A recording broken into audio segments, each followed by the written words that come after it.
I just want to use the word gadha once in the podcast. I have my 1 point agenda. Go for it. And not sound like bad. I have to use it in a very posh, sophisticated way, Go for it. TV umpire to director, we have a player review. Can we rock and roll, please?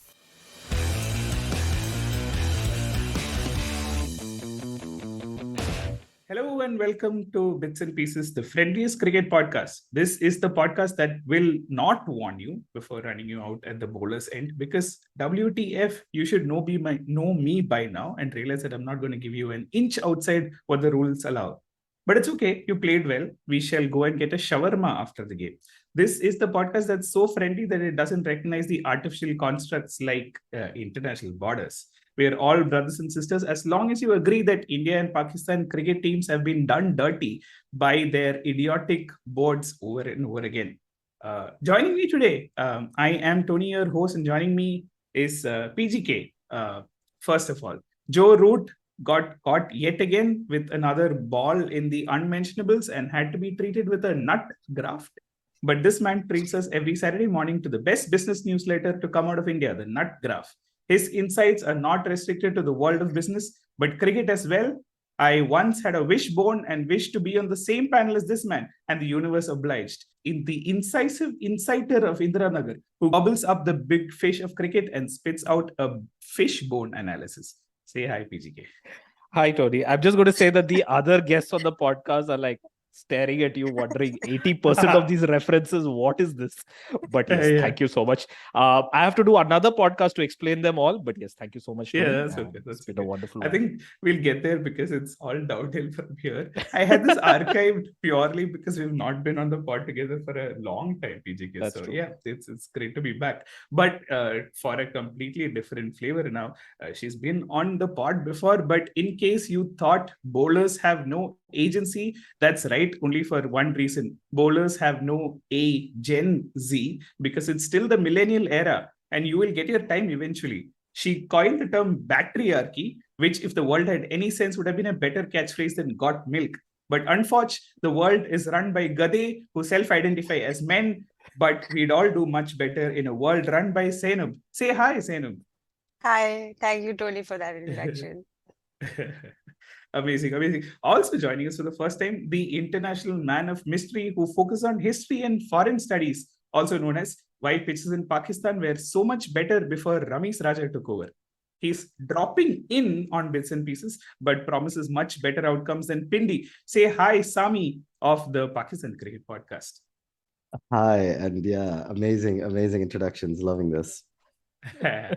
Yeah, that's all I've got basically because I've podcast over. Yeah, podcast over.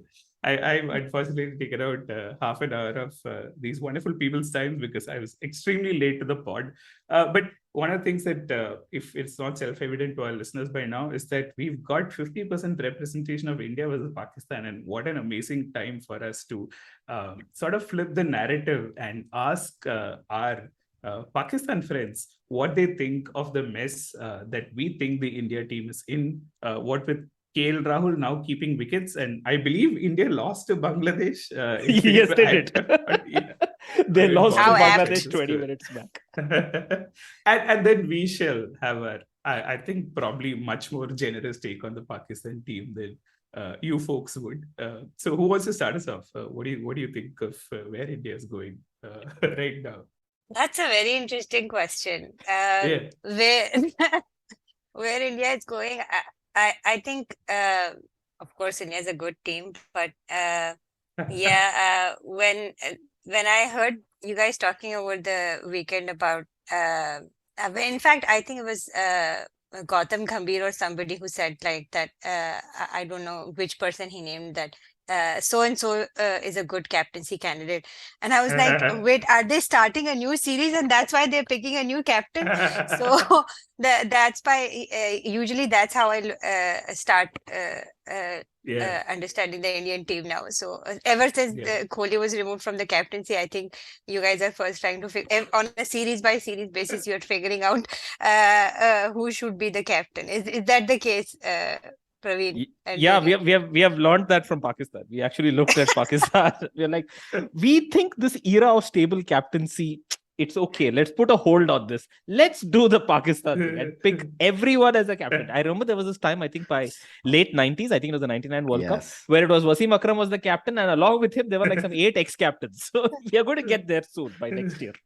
It's funny. I was thinking when Zainub was talking about this, that's exactly what I was thinking, was the fact that it feels like the roles have flipped almost, where Pakistan fans would always look towards India. I think rightly so, that there's also a fellow subcontinental team that has so much stability in its cricket, doesn't have the sort of like chaos that is Pakistani cricket, right? Like absolute mayhem. And now we have, at least, I mean, I'm not going to talk about freaking pound chop Rambo in charge, but like at least on the sort of chairman, not the chairman level, but the sort of underneath the playing 11, the captain, the coach, the chief selector, there's some level of stability. It's very weird when I heard like what the fuck was happening after the World Cup. Like, what? Can you explain to me what the fuck is happening? Because I'm still a little confused. It's called toxic positivity. They all tell each other how great they are, and nobody says anything else. Well done. Shabash, boys. Oh, we've already peaked. And in the interest of bringing Samee up to speed, I must tell you that we are also microphone buddies, Samee to Samee. But like there used to be a time when I used to switch off the TV when Sachin Tendulkar got out. But nowadays, I switch off the TV as soon as the team is announced and realize Sanju Samson is not playing, right? Because I'm from this small town called Kerala, and like we're all crazy about this guy, and we can't figure it out for the life of us, right? Like this Rishabh Pant, Test match winner, Spider-Man, amazing character, but also has been like basically doing 30 in ball cricket. I don't think there is any other term for it. And he's been sent home, right? And right now, KL Rahul's keeping wickets. And to be honest, we all thought the chaotic era of Indian cricket would be when Ravi Shastri was in charge. Yeah, that's true. Doing shots and like doing dares and picking teams. But honestly, we don't know what's going on right now. We are now nostalgic for that era. Which brings us to PGK to try tie all of this together. PGK, you have the unenviable task of explaining to all of us what's happening with Indian cricket. But I thought we were doing this thing where we were discussing Pakistani cricket also. But okay, fine. Yeah. Oh, sorry. That was my fault. I flipped this script. No, sorry. it's fine. You flipping the script is like par for this podcast in any case. No, I think so. Look, you know what the crazy part is? The crazy part is they are in this phase right now, and we are playing Bangladesh at this point in time. And by the way, I have said this on a podcast earlier, the same podcast, but now we have 2 representatives from Pakistan where I can verify this.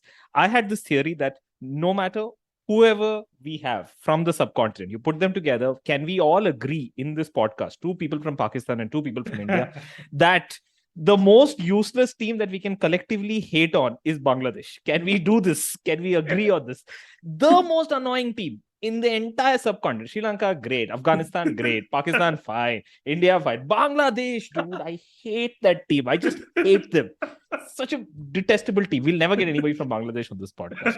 But today they lost to Bangladesh. And the weird part is you have 1 year for the ODI World Cup. They're playing ODIs right now. And the team that they're playing today in the team against Bangladesh is going to be the team that they're going to play 1 year from now. You know it. You look at the entire list and you're like, who is going to be there? Of course, Rohit is going to be there. Of course, Shikhar is going to be there. Of course, Kohli is going to be there. Well, okay, Sky will come in. Iyer is going to be sitting somewhere. KL is going to be at 5. Then they're going to figure out at 6, they'll probably get somebody, but then they will get Pant in as always. And then you have some bunch of bowlers, Chahar. So it's like, it's the same team. There is like, what do you say now? This is the team that they're going to play 1 year from now. And they're still losing. No, but PGK, I don't know if you noticed at the toss today, Rohit Sharma had the audacity to say we are playing 4 all-rounders. And I'm like, where? Who are these people that we haven't seen? Who are these 4 all-rounders, dude? Like, what's happening? By the way, I should also say this, that because you also have now Samee and Zainub on this podcast, for like decades, people from India have always said, you know what, the thing that we really envy about Pakistan is their ability to produce amazing, great fast bowlers like as a machine. And that's true. We do envy that. But I'll tell you one thing we envy even more. What we envy even more is the ability of Pakistan to produce great fast bowlers who can also fucking bat a little. That is the real thing. We after a long time we started producing fast bowlers. None of them can bat. Nobody can bat. None of the fast bowlers can bat. None of the spinners can bat. But now you look at people like Naseem. Naseem can bat, dude. Shaheen can bat. How is this possible? How are you doing this? What is this sorcery? Please explain. I think Zainub will jump in and say we're playing on different pitches, but also go. That's not true. I don't have a valid explanation for it. So I think it's Kudrat, but I think the PSL has exposed a lot of the Pakistani bowlers to situations where they've come out to bat, and that's why they've developed this range of Shaheen Afridi actually won a game for Lahore from his batting, from an almost impossible If only situation. in India we had a league that exposed bowlers to bat. If only. Pity. But okay. Naseem, of course, after like the Asia Cup, but even before that, there was some hitting power. I mean, raw, like going instinct to hit. So I guess the coaching staff have been working behind the scenes. That's what they claim, that they spend a lot of the time in the nets, and that's the theory. But I would credit the PSL because most PSL sides don't have a lot of big top hitters at, apart from Islamabad, who have a lot of foreign hitters at the top. So it's because the hitting is not as refined and well developed at the top, everybody gets a chance to try out hitting at some stage. So that's how it's become more developed, is my theory. But mostly it's Kudrat. I agree. I actually agree with the Kudrat part, just because it feels like, you can't teach. I don't know how many times you take Muralitharan to the nets. I don't think his batting is going to get good, right? Like, so some people just don't fucking have it. And you can just get really unlucky that all the guys who take wickets for you just don't have it. And maybe that's what's happening. I don't know. I'm going with the Kudrat. Usually I don't, but I think it's just Kudrat. No, that's an amazing explanation. But also the point is we discovered finally like fast bowlers and agreed with paces, Paciar and all of that. And suddenly we're like, oh, fuck, like our Tail batting starts is at six. horrible. Okay. Yeah, our batting is horrible. How do we rectify this? Let's bring in Shardul Thakur and hope he scores 70. Washington Sundar has to now make 50 runs every match. Like it's all going bonkers.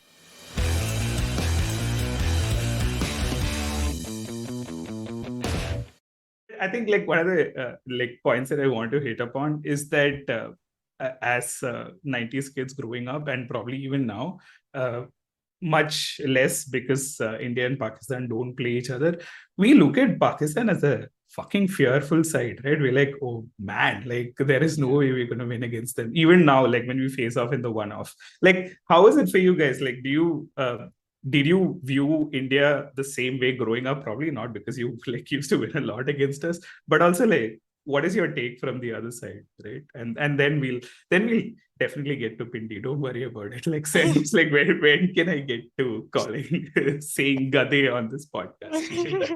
When I started like properly watching cricket, we did play well against India, but I don't think that we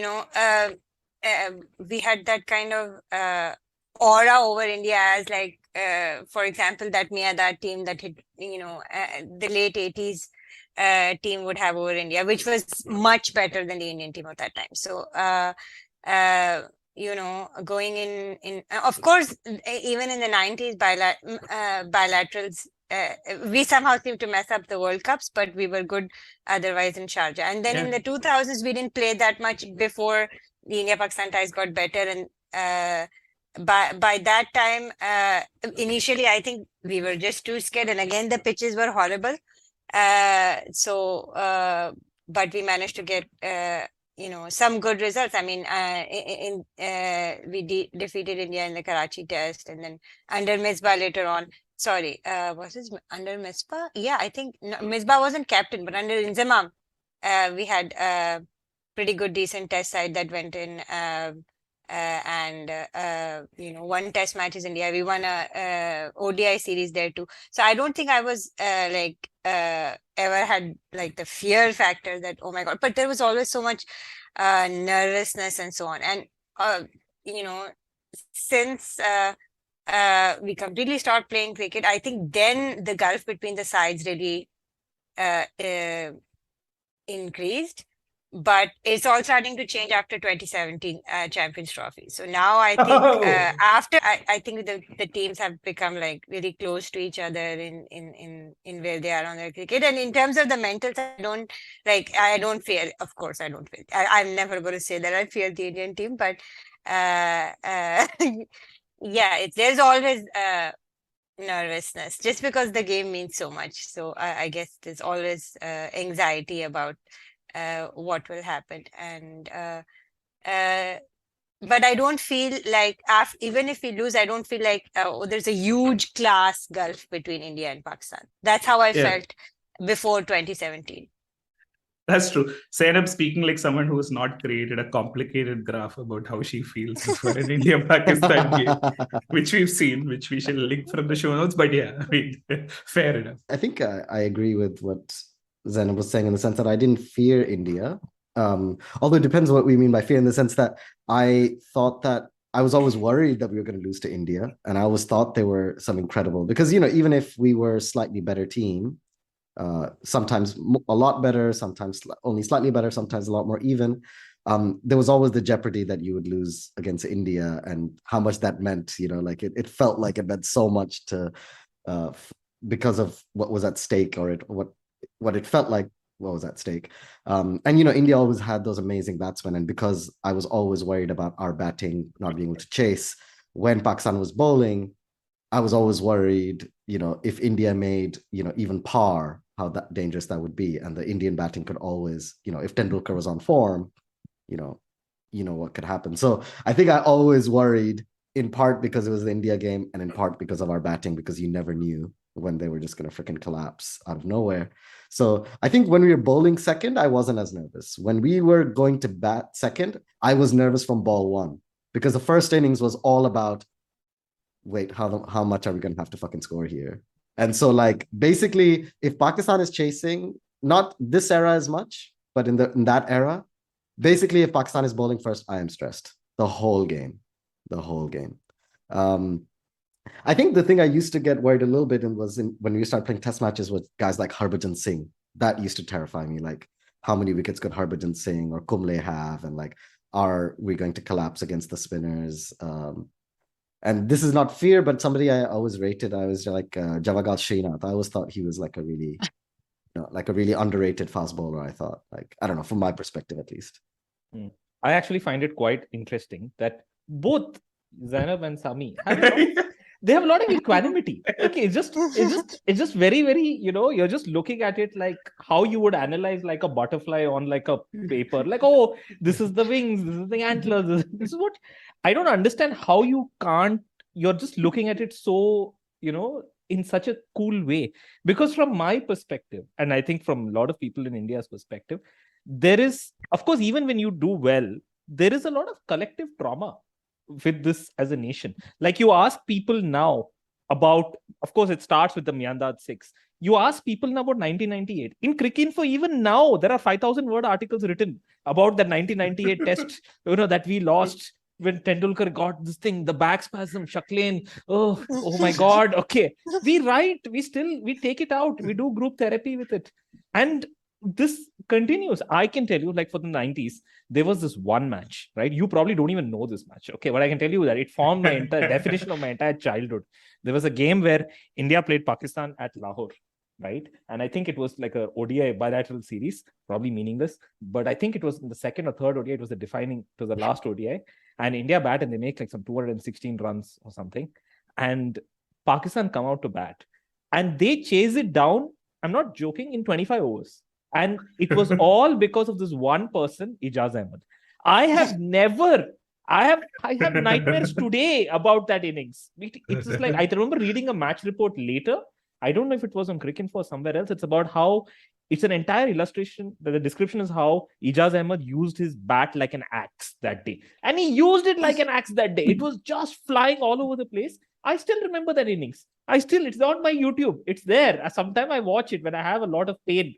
I watch it to relive the pain. So I would imagine that To people feel in something. Pakistan, yeah, people in You watch Pakistan it to feel something. But why don't you tell, you know what, that Yeah. 2003 World Cup, Why? man, when Sehwag and Sachin went on and Shoaib, man, we struggled. Multan, oh my God, Sehwag, Multan. I have nightmares of Multan. But nothing. You have nothing. You're Yeah. just like, yeah, I it was mean, fine. It was okay. It was all yeah. right. When I, when I was like, I came late to this podcast, but this is definitely something I've got on that like we felt mutual trauma for each other. But they're like, no, yeah, India is India, Yeah. but pace is pace, yeah. Pace is Like, pace, it yeah. doesn't It's matter. okay. Javagal Srinath is a little underrated, don't you think? Javagal Srinath. Imagine this, our best memory of India versus Pakistan involves a fast bowler who called himself a fast bowler because he had no self-respect, called Venkatesh Prasad, right? And Correct. dismissing Amir Sohail. So yeah, I think we've been living different Exactly. destinies. Imagine I if love- that had happened to us, right? Imagine if they had won that game, which they were probably going to win, if not for that this Yeah. thing. We would have not forgotten it. We would have been thinking about it even today. Today at Chinnaswamy Stadium, when you walk in, there'd be trauma. Oh my God, this is the place. You realize what's happening here, right? Like Zainab and I are trying to repress our trauma, and you guys are like, bring that motherfucker out. Oh, it's not coming out? Let me give you some examples, you fuckers. What about when we smashed you? You remember that really horrible day you had over a decade ago that you've been suppressing ever since? That all your relationships have been fucked since then? Let me bring it up and see what happens. Let me just throw the hand grenade in there. Thank you very much. Zainab, why don't you now but deal with this trauma? before Zainab goes on, I just want to say that for the record, PGK actually grew up in Sharjah, close to Sharjah, and he's the only Indian who hates Fridays, right? Because of what Yes. Pakistan would Yes. do to us. But also, yeah, that's true, because they would tell that to us. They'd be like, oh, they're playing on a Friday. It's literally like that thing, like they say in Hindu mythology that Rakshasas get much powerful at night, so don't go out at night. So it's like Pakistan on Friday. They have special powers on Friday. Really? Okay. But you know what the crazy part is? Now, if you go back and look back at it, I remember somebody did this analysis and they found out that most of the games were not actually played on a Friday. It is an urban legend that it just feels like the games were played on Friday. Most of the games were not. It was supposed to be like on a Thursday. But we still got smashed, though. Of course, it didn't matter. Really. But yeah, all these excuses people would make. No, Samee's right. Zainab, all yours, We're very good at managing and repressing our trauma, and we always have something to like rationalize it. So for when I think about the Multan triple century from Sehwag, what I always recall is अरे उस बेचारे के तो इतने हमने catches छोड़े थे. He wouldn't have got those many runs if he hadn't dropped the catches. So I think about it, and when the Pindi Test match was happening, and Brooks was hitting us and Crawley was hitting us, I recalled the Multan Test match that this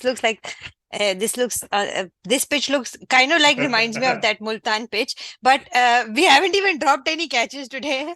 So I can't even tell myself that, oh man, luck is not on our side. But anyway, I think Samee made a valid point. We try to focus on the good sides, the things that we can gloss over and just brush under the carpet all the trauma. Yeah. But there was an India-Pakistan game that caused a friendship between my best friend is French, right? Like, and he's now, I forced him to learn something about cricket. And the Pakistan-India game caused a lot of tension in our friendship, like a lot of tension, because this Which Pakistan-India game? It was the Misbah Scoop match. Oh, right. So he watched the World Cup and he was like, he has like this smug look on his face. He comes in, he's watching me during that World Cup, not that game, watching me stream the match on my computer, and he comes in, he goes, "Oh, it's chaseable, huh? It's chaseable." Like he was really smug, like he knew how. Like he just looks at the score and figures it out because his dumbass brain has figured out that like how cricket just about works. So then we go to the final, and it's in our university like pub, and they've got it on a big screen. And it's mostly India fans, small smattering of Pakistani fans who I didn't know. And it's me and these three Goras, including this Frenchie. And this Frenchie, his thing was like, oh, if you support the other team, this is how we do, man. It's what friends do. It's so funny. Like, blah, blah, blah. Okay. I was like, okay, shut the fuck up. I was like, don't talk to me right now. Just shut the fuck up here. And then we're about to win. And I'm like, just so buzzing. And then And you know when sometimes you're like, at the time they seem annoying, and then maybe in hindsight it's just that you were tense and you thought people were annoying. But there was just the only Pakistani person that I could hear in my vicinity was this girl sitting with Indian fans, her friends, which no judgment here. That's totally fine. I was just unlucky I didn't have a lot of cricket friends around me. And they kept going like, oh, my name is Isba. Oh, it's like Isba, Misba. And they just thought it was so fucking funny. And they just said it all the time. So I'm trying to concentrate on the game. The game is fucking tense. Misba's batting. And they're just going, oh, Isba, Misba, Isba, Misba. Like, how is that funny? Like, shut the fuck up. So that's annoying me as it is, right? It's a fucking tense game. This French dickhead is pissing me off on the side. There's Isba, Misba on the other side. And then he plays the scoop, which I don't blame him for. And Pierre decides the smartest thing to do is to go right in front of my face and just start jumping up and down like a lunatic, right? Celebrating. Yeah. In a room full of mostly Indian fans, which I'm already pissed off about. Right? So I was like, all right, TK. Did not speak to him for like 2 days. Now we've come to a realization that to be fair to him, when France, over the summer before, I think it was, when France played Italy in the World Cup final and Zidane headbutted Materazzi, I literally called, not his phone because he knew it would be me. I called his mom's phone to then give it to Pierre. So he didn't know. And then Pierre's like, what? I was like, oh, it's really urgent. Can I speak to Pierre, please? And then she gives it to Pierre. And I just laughed. While he's like dealing with the trauma. So to be fair, I did deserve that shit, but now we're in a much better place. Either so not only, yes, you're right, the trauma was definitely there. It also almost broke a friendship. Thank you for sharing, Samee. I'm sure it must have been very brave, being very brave and talking about these things. It's fair to say we all had peer pressure growing up.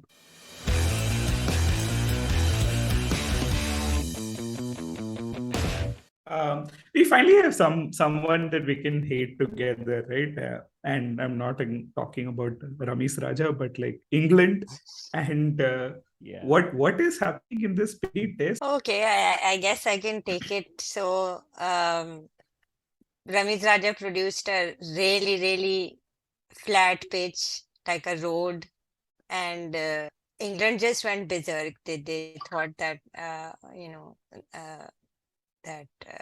what's the need to bat like normal people when you can be jinns. So basically जिन्हों के बच्चों की तरह उन्होंने हमें मारा. और so the fact that they batted so quickly actually is why we are in any position to get a result on this pitch. Varna to it's the kind of pitch where it can be a timeless test and you would struggle to find a result. So it was a really interesting declaration from Stokes, and when he made it, there were a lot of people who were saying that it's not brave, it's stupid, that they should have batted for at least like 5-10 overs more. But I guess they wanted to, so-called dangle the carrot, and then they bowled short pitch stuff on a dead wicket, and it just bounced a little bit more, and that was just enough to make some of our batsmen do 30. So anyway, on even Pindi pitch, which was not bouncing at all, we still managed. 2 guys got out, 1 guy got injured. So, but yeah, after that, all is under control, and I mean, it's still a very flat pitch. So if we don't win, I will be traumatized. I will be really embarrassed, and I will be calling Ramesh Raja Gada on Twitter for a long time if we don't win tomorrow.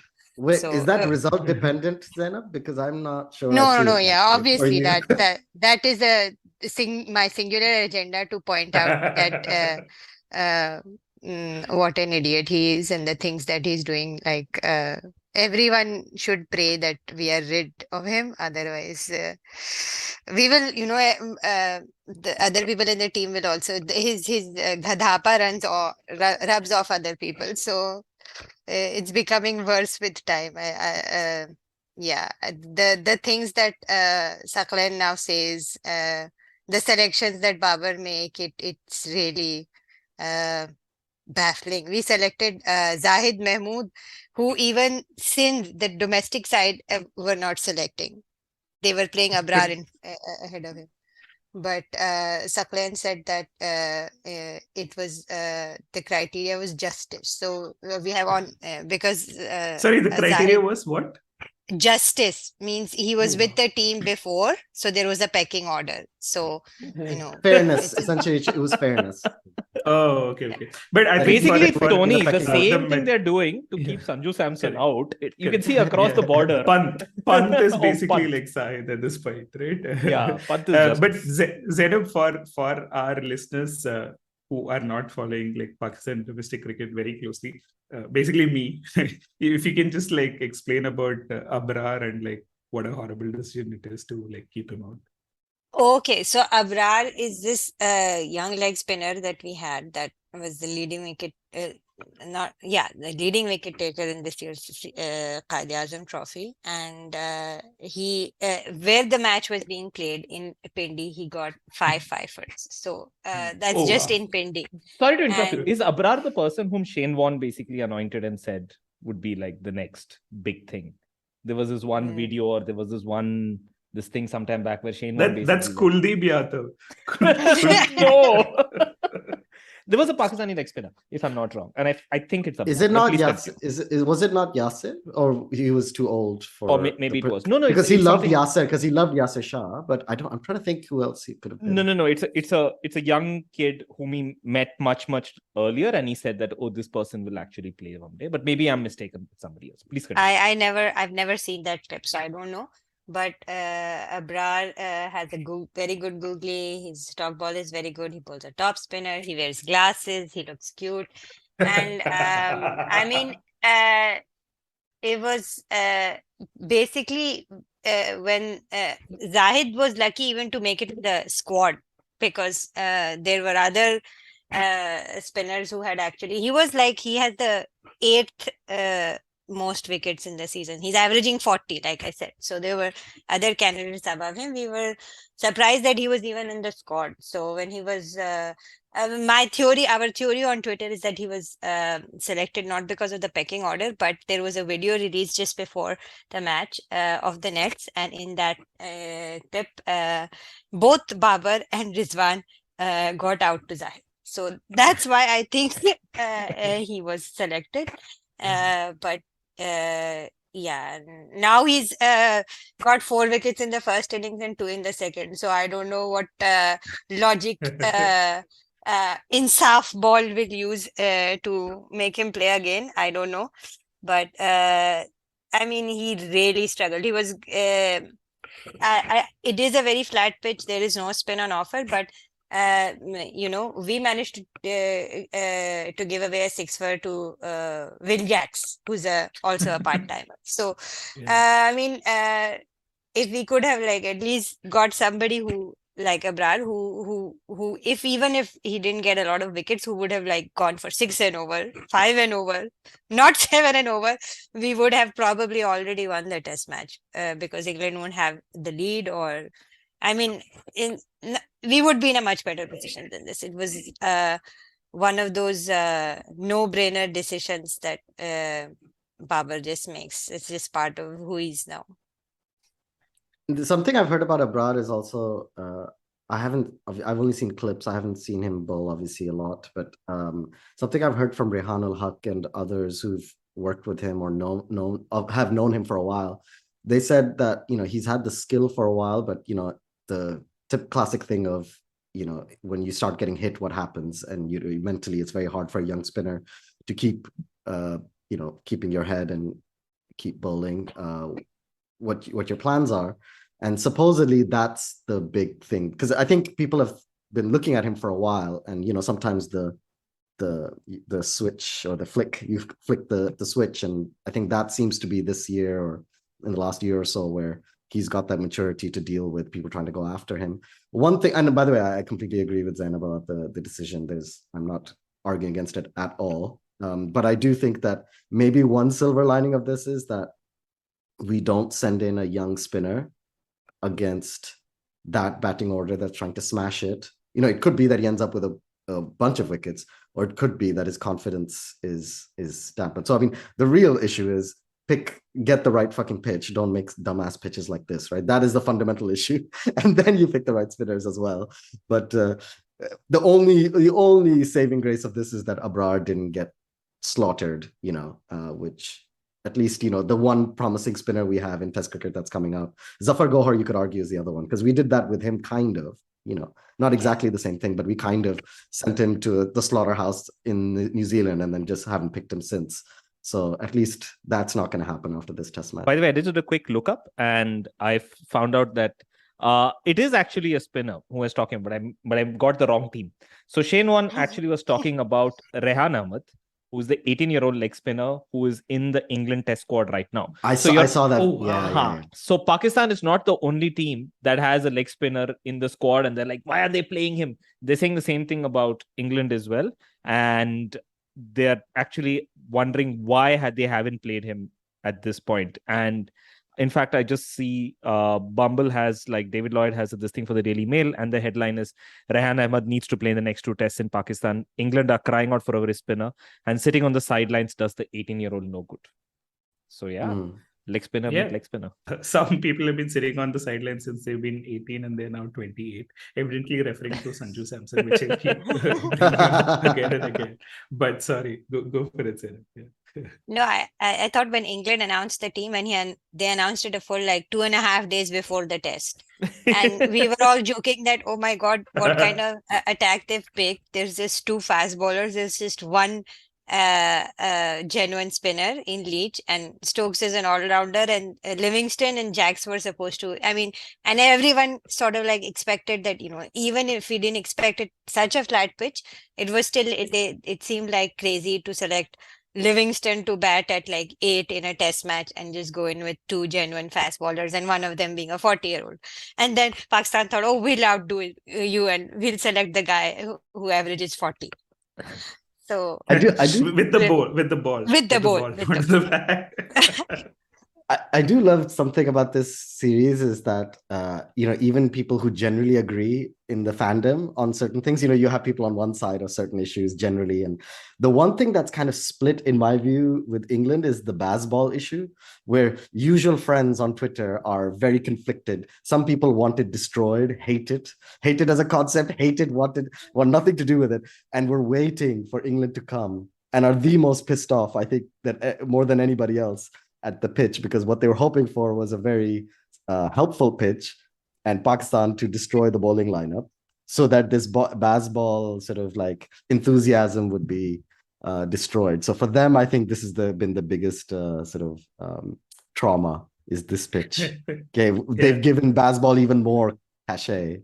So I will say that Bazball, it's not just Pakistan. I think for the last 8-9 months, ever since Bazball began, you spoke about Kudrat. Kudrat has basically ensured that Bazball continues. And there are all kinds of things that have happened to make sure that this experiment, which could have been killed very early, is still being persisted. It started with the Duke's ball, because when they started off, they played this one-off test against India in the summer where the Duke's ball were completely terrible. So it stopped swinging very quickly. And so Bazball comes into play. Then after that, they had South Africa. Again, they had a bit of the Duke's ball thing, and also some weather went their way. And now they come to Pakistan and they're like, oh, wow, here is a flat pitch. We didn't expect this, but cool, let's continue. If everybody else had just done what they normally do, I don't think Bazball will continue this long. But now I feel like they're going to persist with it for a while, and it could be genuinely game-changing. And before that, New Zealand selected Bracewell when they could have selected correct. Patel. That too, correct. That's the other one, exactly. So England have a lot going in their favor. I'm one of those people that likes in Test cricket attritional cricket. I love that Misbah team who grind the opposition and long passages of play with maiden after maiden. I really like that. So everybody's ideas of entertainment are different. I don't mind this, but when England do it, and the kind of the narrative that built after that, oh my God, they're revolutionizing Test cricket and so on. And it's just Stuart Broad was so high on Twitter today. He was saying that Pakistan top order was batting against the short ball was worse than him or like him, and we hadn't gotten out at that point. And after that, two people got out. So that's the kind of thing. Now imagine that on a level 10 times more if Pakistan loses. So for this greater good of mankind, it's important that Bazball should fail, and it's a very good strategy for flat wickets. I think that's how you should do it on flat wickets. But anywhere where the pitch has more assistance, you will need to bat more conventionally. And England did get find out in one test match against South Africa, the one that Correct. they lost. Correct. So where the pitch had more pace and bounce. So it's a strategy, but I hope it fails. I hope it. I also think it's much easier to take the fuck it, let's just go for it when your batting can't fucking defend, right? Like, so if you only have Root who has a technique, or okay, I'm slightly exaggerating, but if your batting is takti, then you might as well be like, fucking go for it, lads. Like, Correct. clearly none of you can like defend, so might as well. If you're Zach Crawley, just like go out like a headless fucking chicken, right? Like, some days you look great, most days you look like shit. I guess that works. That's a strategy you can take. But if you have maybe better proper batsmen, maybe you don't make dumbass decisions like coming down the track for no fucking reason against a swinging ball. I don't know. Yeah, I mean, just to put this all into context, right? I think what's been happening with Pakistan and England and all of that. I think Samee's good friend Jared Kimber had a tweet which said Australia's lesson from Pakistan was like, treat it like, one elaborate test match spread over 15 days. And England's like, no, wait, what if we treat it like 45 T20s, right? And that's basically what they've done. And also, I think like before we sing praises of England, we should remember that this is a team which has done a complete 180, right? Which is that only Joe Root could bat and no one else could. And this is the time when they've suddenly decided that Joe Root is the only one without a century in this match and everyone else has one. And like just to relive our trauma, which is England beating India in India during the first Chennai test. Yeah. They scored 578, if I'm not mistaken, and they had a 240-run lead. Correct. And I believe it was Chris Silverwood and Joe Root were outside the men's bathroom trying to figure out when is a good time to declare. By which time they got all out for 178, right? And won by 227 runs. This is England team that famously would never bat with any intent except for Joe Root quietly dabbing it down to third man and getting 200s for fun, right? Like, what the hell has happened here? It's like proper 180, guys. So yeah, interesting. I do think partly it's as much as it's a sort of like strategy, I think a lot of it is just psychological, because I was in the UK when for a year during this big slump they had, and I do think there's something to do with like just being in a mental funk, right? Like, on the one hand, of course, it is true that they don't have the same level of batsmen they did when they were world number one. There's absolutely no doubt about that. It is also true that they were also underperforming with the talent they had, right? Like, both things can be true. And I think what he's done is to unlock the mental sort of like scarring that was taking place, right? And even when you sometimes in a dressing room where I'm assuming that this is kind of a card trick where somebody's saying, we're much better than this, and a little of what, even when it's a trick that they're trying to pull on you. If it works, it works, right? So like, essentially, I think that it is mostly a psychological thing that is happening with, as you say, luck going your way, people hitting form, which is fluky as well. These things can happen. But also that, I mean, they're capable of winning test matches. They were capable of winning test matches when they were shit, right? Like, they do have enough talent to win matches under the right conditions against the right sort of teams. So yeah, I mean, I do think that, I don't know if it's purely like I don't think it's a strategy in the sense of like a technical thing as much as a psychological thing that is working in their favor. And that does have some value. And that is, as much as I want to be negative about it, I think there is definitely value in that. I think the question all of us want to ask is, will this England win against Aksar Patel in Ahmedabad, right? Like, and I think the answer is no, which is why, like, why are you making flat tracks, people? Like, what is wrong with you? Like, Yeah, I this think is what England are going to do. Like, Rawalpindi, isn't this the first test that England are playing ever since they started Bazball? Abroad, outside home? Yes, yes. Yeah, it is, Yeah, right? it is. Okay. All right. Interesting. So let's wait and see. I think the Ashes is going to be interesting. That's also another part. Where No, we wait and but see. we have The plenty next of one's flat. in England, right? That's true. Sorry. Next one's in England, but even in Australia, we have a lot of flat wickets. So, they're not as, they're a different type of flat compared to Correct. Pakistan. But batting with this freedom, it could just put England in the kind of positions where they haven't been in the previous Ashes. So, and I agree with Samee that it's not necessarily always like a technical thing, but a psychological thing. It just provides a sort of like McCullum, I think, has just been a liberating influence on their team. I was just looking at Yeah. Joe Root. I mean, even though he was getting a lot of runs when he was captain, he just seemed there was always a worried look on his face. I'm Yeah, just talking yeah. about the looks, and now And he's he always never smiling. he never had a strike rate above 60, 70. Look at him now. Like even on He's flat having wickets. fun. He's taking the ball, rubbing it on Leach's head, or he's changing his stance and batting Yeah. left-handed. Oh, So God, he's yeah, just yeah, having yeah. a ball. He's having a time, like he's enjoying his cricket. So it's really liberated. Of course, not having to think about captaincy has liberated him. But I think overall on the England setup, the influence that McCullum has is that he's like, there's no baggage. He's got rid of that. So Yeah. if you fail, The it is logical conclusion to all this is for Pakistan to dominate Test cricket is to get Shoaib Akhtar to be like, their mental conditioning coach, or like, something like that. Right? Shouldn't he be the new Dekho chairman? bhaiyo. Isn't that the gig he's going for? Yeah. Shoaib Akhtar as Wait, chairman? is that? Tell us. Oh yeah, I mean, Zainab, hasn't he been pitching that when he was before he fell out with Dr. Noman Saab? Wasn't the agenda on Game On Hai for him to become the new chairman? And once I thought I was almost started laughing.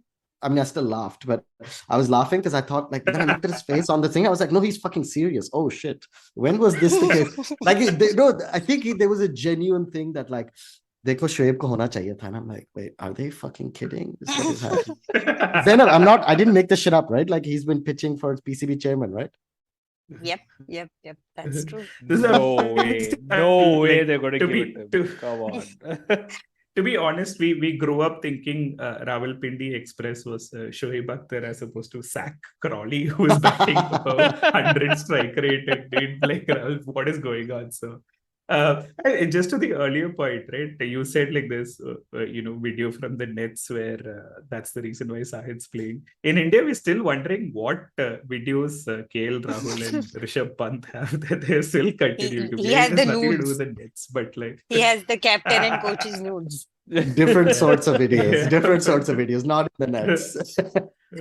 For sure, without nets. And the best thing for England to do at this point, which will make everyone happy, is to do what Rahane did to Nathan Lyon and Gabba, is to present him with a jersey with signatures from all England players, right? Like, you've played your one test match, now go on. If you saw that match and if you saw Lyon's face, it was the best. Yeah, as Best Aussies face ever, right? called it was like peak shithousery. It's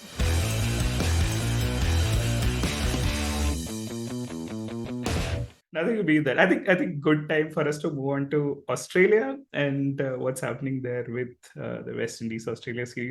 West Indies has lost, but I think not so badly, right? I don't know.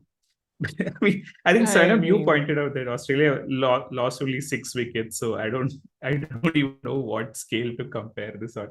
They lost by 164 runs, but it feels like it was not that bad of a thumping for some reason. Yeah, they showed at some point in the test match a Fox News clip which they used recent ball tracking data to calculate how many times Manas Labuschagne would actually have been out. So basically, and I think that they showed that he would have been out 5 times, but he was still batting. So he's the the luck merchant, as we like to call him. Sorry, wait, I didn't yeah. understand. So what do you mean that he would have been out? Are these like LBW appeals? So you know XG in football, there's a new thing that one of the CricViz guys, Imran Khan, his name is. There's so many freaking Imran Khans out there, and it's called XW, right? Is that it? So it's expected times you would expect for the deliveries to have gotten a wicket but didn't get a wicket. Wow. So he was out of a no ball too. Okay. And then yeah. No, it's good he uses up all his luck now before he comes to India in March. Like, please no. We'll probably still give him dal and roti and keep him happy, but like nothing else. They are both looking terrifying, both Labuschagne and Smith. I think the thing that I am really looking forward to is for Tangerine Chandrapal to come to India and then build his entire career from there. Because if what we did to his father is any indication, he's going to have a wonderful long career built on back of a lot of centuries against India. So yes, that's just a cute story, you know. Exactly. Love his name too, Tangerine Chandrapal. Beautiful name. It's actually Taganarine. I can't know how to pronounce it. I think is it Tej Narain? I did not hear the commentary for the game, so I don't know how it's pronounced, and that's how I always learn how to pronounce the names. So no, it has to be Tej. Taganarine. Tej Narain. Is it Taganarine? Oh. Tagenarine. Yeah, Tage. That's just like bad spelling that West Indians do. Oh, so it's Tejnar. Origin names. I think it's Tej Narain. I think so. Like, not like I watched the match or heard the commentary, but like that's I'm good using my etymology skills here. But also like tangerine or like orange or saffron is the flavor of season in India for some weird reason. So probably like he's better off calling himself as Tangerine Chandrapal when he comes in, right? Yeah, cool. Anything else that we wanted to cover, discuss, talk about? India? Yeah. Go for it. If you really want to. Like, it's but just also just for a few minutes, that's all. No, I just wanted to basically say that India played their first ODI at Mirpur against Bangladesh, and they lost. And it seemed like a very, very close match because Bangladesh won by 1 wicket. I want to say that it wasn't such a close match. I mean, Bangladesh, of course, being Bangladesh, made it really close just out of some sheer incompetence, luck, whatever. And of course, India could not close it out. So just for everybody to see, India batted first, made 186. As I said, Bangladesh batted. Bangladesh were actually 9 down at the score of 136. They were 136 for 9, chasing 187. And India gave them a 50-run partnership for the last wicket. And look at this is the Indian bowling lineup. We played 4 all-rounders, dude. Exactly. This is the Indian bowling lineup. You know the all-rounder that we missed was Stuart Binney with a 6 for 4, like rightly consigning Bangladesh to the bin. Like 6 for 4, dude. What the hell?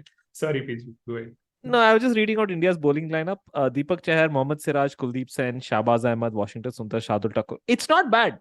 I mean, like, sure, you don't have a Bumrah and Shami, but it's not bad at all. It's a pretty decent lineup. I can see look at 3 of these people showing up in the World Cup.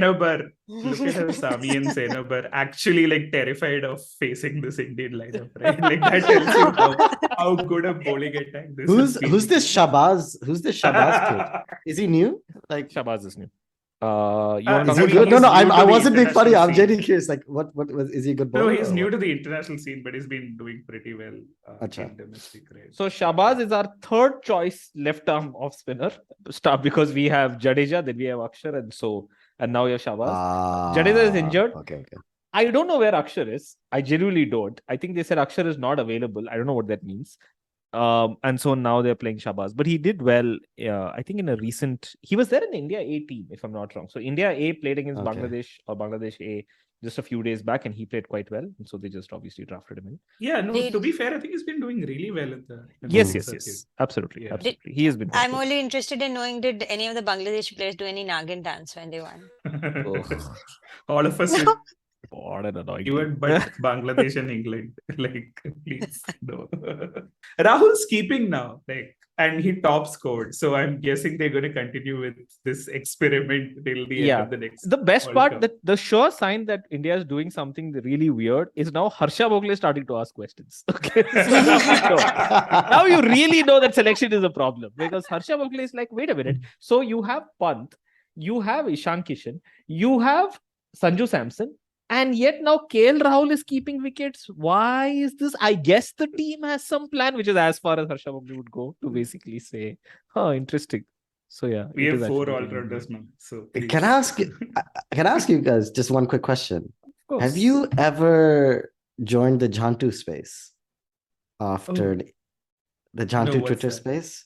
Oh yeah, I've heard about this legendary one, This but no, happened- actually. No, I remember. This space was the one that after India lost the final.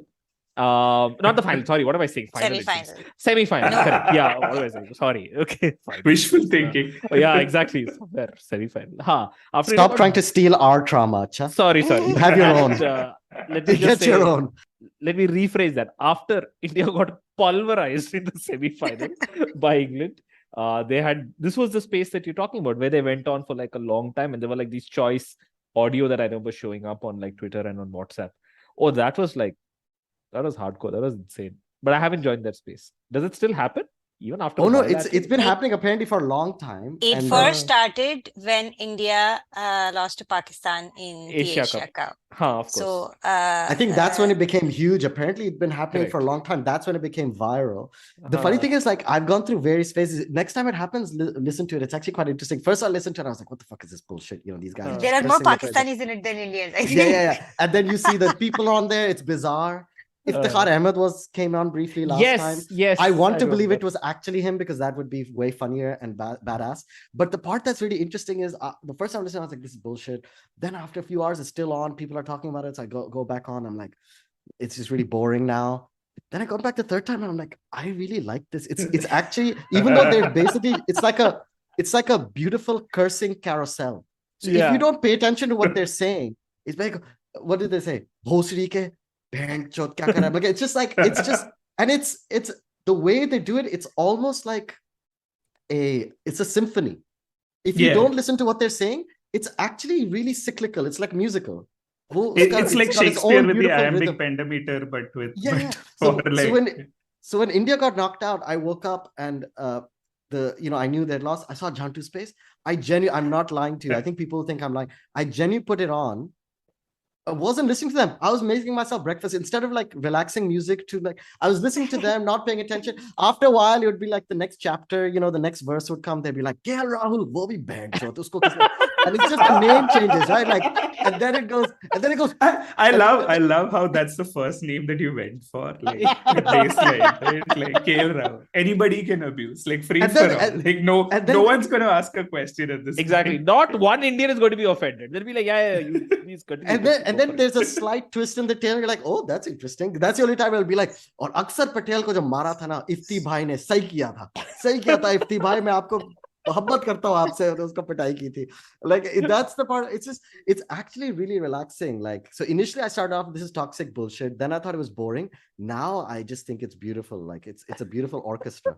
Genuinely. The premier guy who does that, his name is Vishal, and I think when he first started it, he had like less than 1,000 followers, and now he's up to like 5,000, 6,000. So amazing. Yeah. And he follows me also. We're good to wrap up this special episode of Bits and Pieces, the friendliest cricket podcast with 50% representation of Pakistani fans and Indian fans. Which other podcast can claim this? I don't know, but also that's only because I don't listen to too many podcasts or spaces, as it were. But till then, thank you so much for joining us, and give us a great rating only if it's 5 stars. Otherwise, please don't bother. Go back on the Pindi pitch or something for all I care. Thank you so much for tuning in. This is Tony, Praveen, Samee, and Zainub signing off. Say bye. Bye. Bye. Bye.